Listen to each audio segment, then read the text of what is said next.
Assalamualaikum warahmatullahi wabarakatuh.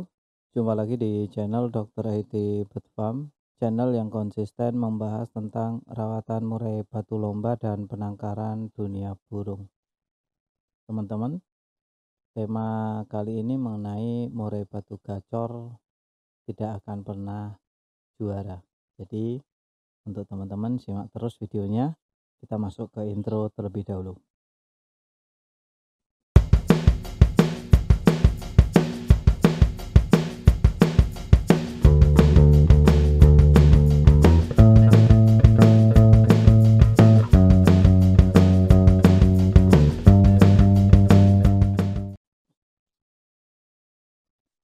Sebelum kita masuk ke pembahasan tentang murai batu gacor tidak pernah juara, itu memang benar adanya teman-teman, tapi tidak 100% ya.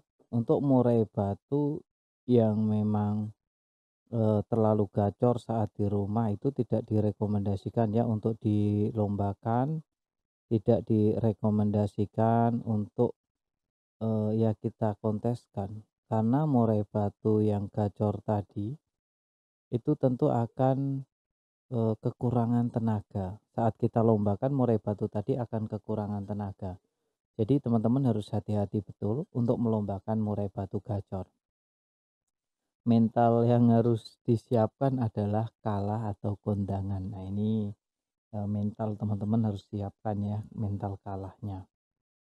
Nah untuk ciri-ciri murai batu yang gacor dan tidak baik jika dilombakan adalah dia selalu membongkar materi saat di rumah tanpa ada sebab yang jelas, semisal murai batunya eh nggak ada yang mengutik-utik lah, intinya ada pemicu ya, pematik, tapi dia bongkar materi dan ini berkelanjutan ya beberapa kali, nggak cuma 5 kali dalam sehari bahkan lebih.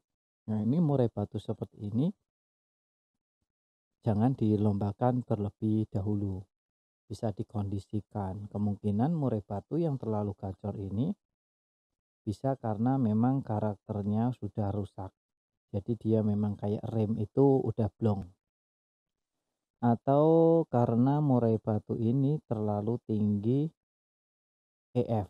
Ini juga mengakibatkan murai batunya terlalu gacor atau salah pemberian EF. Contohnya, mungkin teman-teman pemberian kroto itu juga bisa mengakibatkan murai batu kita malah terlalu gacor. Ketika murai batu tidak pernah dikasih kroto lalu dikasih kroto, itu bisa langsung gacor ya, tanpa rem.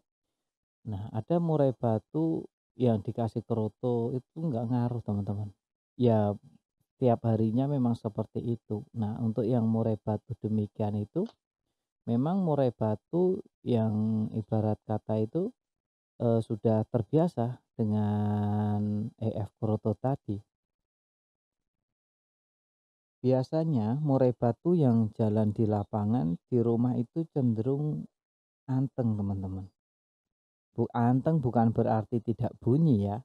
Dia bunyi, dia mau gembrong-gembrong kalau ada pemicu. Entah itu siulan ya, entah itu pancingan ya, entah itu mendengar suara burung lain, entah itu ada suara abang-abang some, tukang bakso yang lewat, tukang tek-tek itu biasanya juga eh, diiringi suara fighternya tadi dan gembrong-gembrong hanya beberapa saat nembak. Nah itu namanya pemicu. Kalau ada pemicu is normal, burung murai batu dipicu dia meledak, suaranya nembak-nembak itu wajar. Yang jadi masalah adalah dia terus-terusan bunyi, isian ngukluk, isian ngukluk. Nah itu ya yang malah tanpa jeda sering banget bunyi kayak MP3. Itu burung seperti itu malah sebenarnya tidak kondisi untuk dilombakan. Burung murai batu yang siap dilombakan itu biasanya terlihat terlihat enak, untuk setel tubuhnya juga bagus ya. Terus dia bunyinya juga tidak terlalu rutin ya. Kalau bunyinya saja terlalu over, maka dia seperti ban yang tekanan tinggi dia sudah dikempesin. Maka untuk balapan ketika ban dengan tekanan kempes itu udah nggak maksimal. Dalam berbelok saja itu pasti ngeleor. Dalam kecepatan tinggi juga dia tidak akan bisa meraih kecepatan on topnya ya, top performnya tidak akan bisa kalau bannya kempes ya. Apakah ban kempes tadi bisa menjuarai? Bisa saja jika yang lain terjadi insiden ya, entah itu terjatuh, entah itu senggolan ya. Kalau yang lain, tapi semua yang lain harus insiden baru dia bisa juara.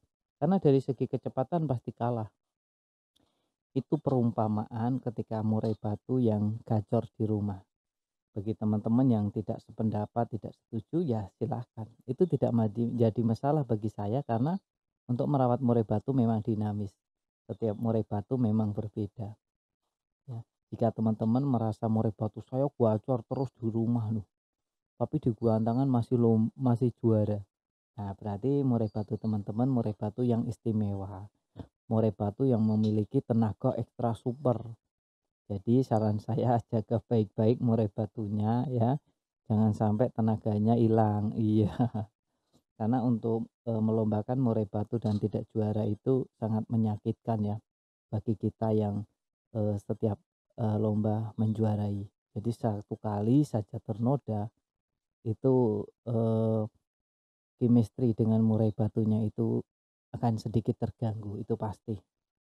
Jadi agar chemistry kita dengan murai batu tidak terganggu, sebisa mungkin kita melombakan harus selalu juara. Gimana caranya agar murai batu kita selalu juara? Satu, murai batunya harus bermental besar. Kedua, perawatan yang konsisten dan teratur. Pemberian EF dengan nutrisi tinggi.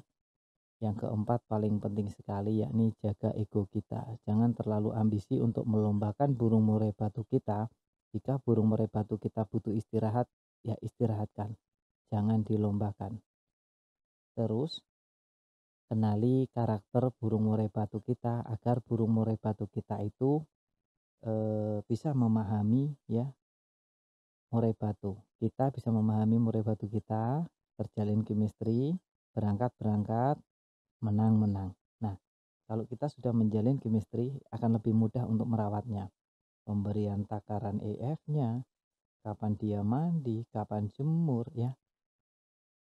Sudah dengan sendirinya tanpa repot-repot harus nyari ini kurang apa, ini kelebihan apa. Enggak ya. Murai batu bagus tidak nyari ini kurangan apa, ini kelebihan apa teman-teman. Tapi lakukanlah apa yang selayaknya dilakukan sesuai dengan hati dan pikiran kita. Jadi jangan plek jiplek ikuti orang lain ya. Teman-teman pahami dulu murai batunya karena murai batu itu unik dan berbeda-beda ya. Salam lestari, salam prestasi. Enggak apa-apa.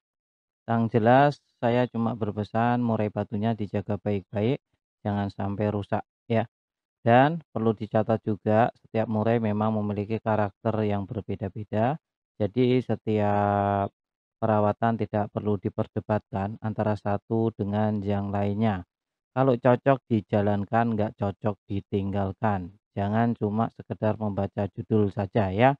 Pahami isinya, tonton dari awal sampai detik ini. Bagi teman-teman yang menonton sampai detik akhir ini, saya kira tidak akan ada perdebatan lagi di kolom komentar. Salam sehat.